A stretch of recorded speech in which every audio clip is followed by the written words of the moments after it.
आज हम डिस्कस करने वाले हैं इम्प्लिसिट वेट इन सिलेनियम। तो हम डिटेल में डिस्कस करेंगे। तो सबसे पहले समझते हैं कि इम्प्लिसिट वेट है क्या। तो एक्चुअली होता है क्या है कि सिलेनियम का बाय डिफॉल्ट बिहेवियर है कि जब भी आप उसमें एलिमेंट को फाइंड करते हो, जिसके लिए आप यूजली आप ड्राइवर डॉट फाइंड एलिमेंट का फंक्शन कॉल करते हो। तो जब भी आप ड्राइवर डॉट फाइंड एलिमेंट का फंक्शन कॉल करते हो और उसे एलिमेंट वो फाइंड करता है और उसे इमीडिएटली एलिमेंट नहीं मिलता है अपने ऑटोमेशन में, तो वो क्या करता है, पेज पे एलिमेंट नहीं मिलता है तो वो एक्सेप्शन थ्रो कर देता है। तो हमारे पास सिलेनियम ने एक हमें इनबिल्ट वे दिया है जिससे हम चाहे तो ये जो टाइम है उसको हम कंट्रोल कर सकते हैं। ठीक है। तो जो कंट्रोल करने के लिए जो हमें जो फीचर दिया है उसी को हम बोलते हैं इम्प्लिसिट वेट। इम्प्लिसिट वेट में हम करते हैं क्या है कि जब भी हमारा ड्राइवर डॉट फाइंड एलिमेंट यानी हम एक एलिमेंट को फाइंड करने का जो कोड होता है वो रन करता है, तो हम उसमें एक टाइम, एक इम्प्लिसिट वेट की एक सेटिंग लगा देते हैं। एक टाइम सेट कर देते हैं कि अगर मेरा एलिमेंट जो है पेज पे मुझे तुरंत मिल गया तब तो ठीक है, कोई बात नहीं। अगर मेरा एलिमेंट नहीं मिलता है तो वो जो भी टाइम हम सेट करते हैं उतने टाइम के लिए वेट करेगा उस एलिमेंट को अपने पेज में प्रेजेंट होने के लिए, या कह सकता है उतनी देर उसका वेट करेगा कि वो एलिमेंट मेरे पेज पे अवेलेबल हो जाए। इसी को बोलते हैं हम इम्प्लिसिट वेट। तो इम्प्लिसिट वेट में अगर हम देखें तो उसका जो सिंटेक्स होता है driver dot manage dot time out और डॉट इम्प्लिसिट वेट। और यहाँ पे जो भी आप अपना टाइम मैक्स टाइम आउट देना चाहते हो, जो मैक्सिमम टाइम, वो यहाँ पे दे सकते हैं। उसके बाद यहाँ पे सिंपली मैंने ड्राइवर डॉट गेट करके एप्लीकेशन जो भी आप कॉल करना चाहो कॉल कर लेते हो। और उसके बाद देखो, आप जब भी आप मैं ड्राइवर डॉट फाइंड एलिमेंट करके, क्योंकि यही हम जनरली यही कोड हम यूज करते हैं एलिमेंट को फाइंड करने का, तो जब भी ये कोड रन करेगा तब यह करेगा, उस पे इम्प्लिसिट वेट अप्लाई हो जाएगा। तो अगर मैंने यहाँ पे सपोज टेक द एग्जांपल, ये एलिमेंट जो मेरा फर्स्ट नेम था, अगर मेरी ये पेज पे उसे तुरंत मिल गया तब तो मेरा ऑटोमेशन नेक्स्ट लाइन पे चला जाएगा। लेकिन अगर मेरा एलिमेंट उसे इमीडिएटली नहीं मिलता है तो वो क्या करेगा, 2 सेकंड का वेट करेगा। 2 सेकंड का तक वेट करेगा कि मेरा एलिमेंट उसको अवेलेबल हो जाए, तभी वो कंट्रोल जाए आगे आएगा। अभी इसमें भी कई इंपॉर्टेंट चीजें हैं जिसको हम डिस्कस करेंगे डिटेल में। तो उसके लिए हम आगे बढ़ते हैं कि वो इंपॉर्टेंट चीजें क्या है। कि सबसे पहले तो हमारा पॉइंट ये है कि ये जो आपका, जो भी आप इम्प्लिसिट वेट देखते हो, ये जो आपका वेट है, इसको हम बोलते हैं ग्लोबल वेट या ग्लोबल सेटिंग। क्यों बोलते हैं कि इम्प्लिसिट वेट की जो सेटिंग है, जो मैंने बोला ड्राइवर डॉट फाइंड एलिमेंट, जो एलिमेंट फाइंड करने की जो कोड होता है, जब भी ये रन करता है तो ये इम्प्लिसिट वेट केवल एक एलिमेंट पे अप्लाई नहीं होता है।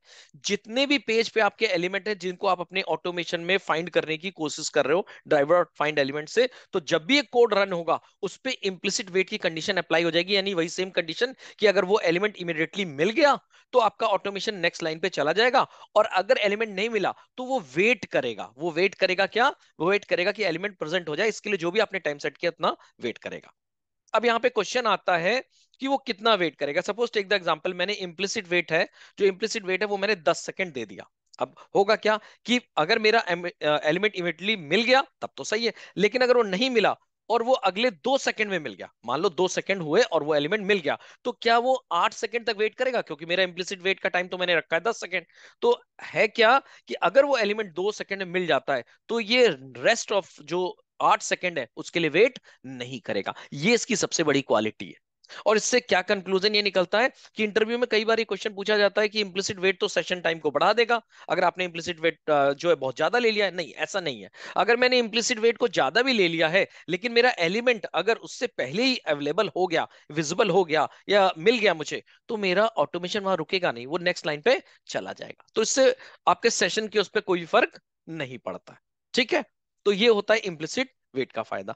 अगर आप इसको अगर आप देखो तो मैं आपको प्रैक्टिकली भी दिखाता हूं कि फॉर एग्जांपल ये मेरा, अगर आप देखो ये मेरा पेज है, यहाँ पे मेरे पेज पे फर्स्ट नेम है, मिडिल नेम है, लास्ट नेम है, एज है। तो अगर मैं इसका कोई ऑटोमेशन कोड लिखूं जिसमें मैं ये सब डेटा इंटर कर रहा हूँ, ये रजिस्ट्रेशन फॉर्म पे, तो ये मेरा इसका कोड लिखा है। तो आप देखो मैंने यहाँ पे ब्राउजर को ओपन किया, फिर मैंने यहाँ इम्प्लिसिट वेट लगाया 2 सेकंड का। उसके बाद मैं अपने ब्राउजर में एप्लीकेशन जो भी मेरा पेज है उसका यूआरएल डाला और मैंने 3 एलिमेंट फाइंड किए, first name, middle name, last name, और तीनों को मैंने ड्राइवर डॉट फाइंड एलिमेंट से फाइंड आउट किया। तो चूंकि मैंने इंप्लिसिट वेट इससे पहले लगा चुका हूं, तो ये इंप्लिसिट वेट की सेटिंग क्या होगी, इन तीनों पे अप्लाई होगी। और अगर आगे मैं कोई और भी एलिमेंट फाइंड आउट करता हूं तो उस पे भी सेटिंग अप्लाई अपने आप हो जाएगी। यानी क्या रूल लगेगा कि अगर ये एलिमेंट चाहे first name, middle name, last name कोई भी हो, अगर ये इमीडिएटली मिल गया तब तो मेरा कंट्रोल आगे चला जाएगा। फॉर एग्जाम्पल, अगर मेरा फर्स्ट नेम यहाँ पे मेरा कंट्रोल गया और फर्स्ट नेम मिल गया तो ये वेट नहीं करेगा, मेरा कंट्रोल आ गया मिडिल नेम पे।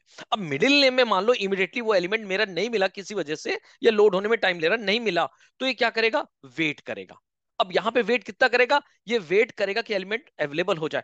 अगर ये एलिमेंट मेरा 1 सेकंड में अवेलेबल हो गया, तो फिर ये कंट्रोल 1 सेकंड के बाद आगे बढ़ जाएगा। यानी ऐसा नहीं है कि पूरा 2 सेकंड वेट करेगा, ये 1 सेकंड के बाद आगे बढ़ जाएगा। तो अगर कंक्लूजन हम देखें तो कंक्लूजन ये है कि इम्प्लिसिट वेट का फायदा ये है कि ये ग्लोबल वेट है, ये सारे एलिमेंट पे अप्लाई होता है, जितने भी एलिमेंट आप अपने ऑटोमेशन में फाइंड आउट करोगे। लेकिन ये उतना ही वेट करेगा जब तक एलिमेंट मिल ना जाए। ऐसा नहीं कि पूरा इम्प्लिसिट वेट जो आपने अप्लाई किया वो वेट करेगा। तो ये इसका कह सकते हो ओवरऑल इसकी डिटेल है। अगर आपको इसमें स्टिल कोई डाउट है तो आप मुझे इस वीडियो के डिस्क्रिप्शन में कमेंट में अपना डाउट लिख सकते हैं, और मैं उसमें आपको रिप्लाई करूंगा। अगर आपको वीडियो अच्छा लगा हो तो आप मेरे वीडियो को लाइक कर सकते हो, अपने कमेंट डाल सकते हो, और अगर आपने अभी तक मेरे चैनल को सब्सक्राइब नहीं किया है तो आप उसे सब्सक्राइब कर सकते हो। Thank you.